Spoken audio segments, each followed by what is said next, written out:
نصف شعبان کی یعنی 15ویں شعبان کی کوئی خاص فضیلت احادیث مبارکہ یا قرآن مجید میں کوئی خاص فضیلت ملتی ہے؟ نصف شعبان یعنی 15ویں شعبان کو جو عمومی طور پر ہمارے ہاں عرف عام میں شب برات کے نام سے مرسوم کی جاتی ہے، اس کے متعلق، اس کی فضیلت کے متعلق، اس رات کی اہمیت کے متعلق کوئی بھی صحیح روایت موجود نہیں ہے۔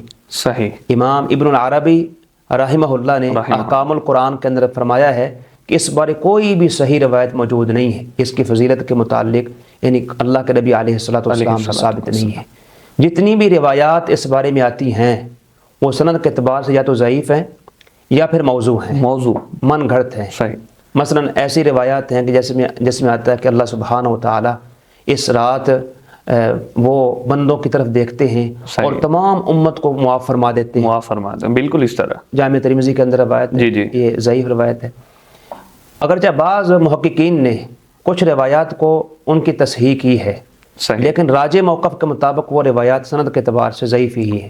مثلا ایک روایت میں بیان کیا جاتا ہے کہ اللہ سبحانہ و تعالی نصف شعبان کو جھانکتا ہے اور ہر شخص کو معاف فرما دیتا ہے سوائے مشرک کے یا وہ شخص جس کے دل کے اندر کینہ ہو۔ بالکل صحیح۔ یہ ابن ماجہ وغیرہ میں روایت موجود ہے۔ جی۔ اگرچہ بعض محققین نے اس کی تصحیح کی، لیکن راجح موقف کے مطابق یہ روایت بھی قابل اعتبار نہیں ہے، صحیح نہیں، پہلے نمبر پر۔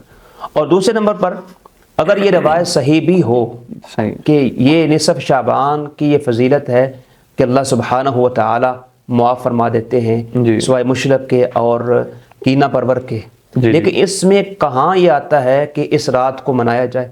بالکل، یعنی اس رات کو جشن کی جو کیفیت ہے ہمارے ہاں جو عام ہے وہ کہاں سے نکلتی ہے کہ اللہ کے پیغمبر کا کیا عمل تھا؟ اللہ سبحانہ و تعالی عبادات کو پسند کرتا ہے، کیونکہ انسان کی تخلیق کا مقصد یہی ہے، وما خلقت الجن والانس الا لیعبدون۔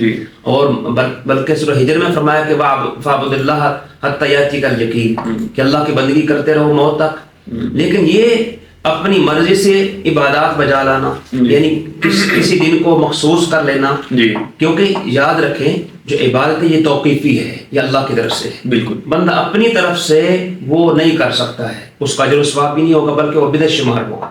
لہٰذا اس سے انسان کو بچنا چاہیے اور اسی میں خیر خواہی ہے۔